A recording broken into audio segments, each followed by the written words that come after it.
Elle est un roman à suspense qui s'appelle Les ombres de la fosse aux ours. Et c'est Delphine Chatrian qui vient de l'écrire. Bonjour Delphine. Bonjour. C'est pas votre premier. Et non, c'est le numéro 4. Le numéro 4. Il vient de sortir aux éditions Les Passionnés de bouquins.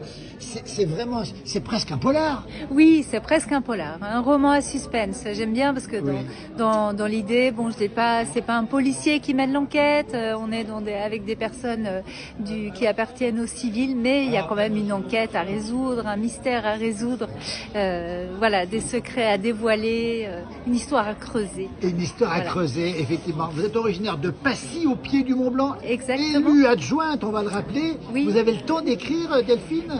Je vole du temps pour écrire, oui. Oui, c'est une discipline. Oui. C'est une discipline. Et parmi les romans, alors ceux qu'on a croisés déjà, c'est Café Crème ici, édition Les Passionnés de bouquins. Et il y a eu aussi le mardi 39 septembre. C'est des titres assez étonnants quand même. Café Crème. Oui, voilà. Alors Café Crème, il a cette particularité de venir un petit peu. J'ai quitté la vallée, le pays du Mont Blanc, pour venir un peu au bord du lac Léman. Alors l'intrigue se déroule entre Lucinge, Chablais, le port de Sciez, sur les rives du lac Léman.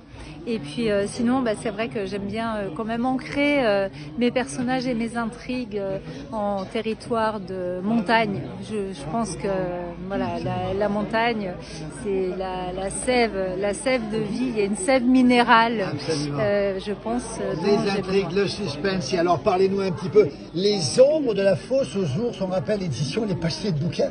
La fosse aux ours, ça existe les fosses aux ours en plus? Oui, la fosse aux ours. La fosse à ours, c'est un piège qui a été élaboré donc pour ces prédateurs et installé dans des couloirs de prédateurs au moment où les ours peuplaient encore nos belles vallées. Et ce sont des pièges, donc des puits qui étaient creusés dans le sol à peu près 2 mètres de profondeur et dans lesquels, au fond desquels les gens installaient des pierres tranchantes, lauses, ardoises, de façon à ce que l'ours qui passait par là ne puisse pas en réchapper si facilement que ça. Alors la fosse aux ours, les ombres de la fosse aux ours, et cette une absolument magnifique. Et ça se dévore, j'imagine. Et ça vient de sortir surtout. Hein. Et ça vient de sortir, il est tout frais, l'encre est encore toute fraîche. Il a dit une petite dizaine de jours et oui, on peut le trouver en librairie, bien sûr. Voilà, Delphine Chatrian, on rappelle. Hein. Café Crème, regardez. Et puis on a aussi mardi 39 septembre, ça c'est extraordinaire aussi. Et puis le petit dernier qui vient de sortir, Les ombres de la fosse aux ours, édition Les Passionnés de bouquins. Vous avez des projets encore d'écriture, j'imagine? Toujours. Merci beaucoup, bravo en tout cas pour ce travail que vous faites, magnifique travail, magnifique suspense, roman à suspense d'une auteure de Passy en Haute-Savoie. Merci beaucoup.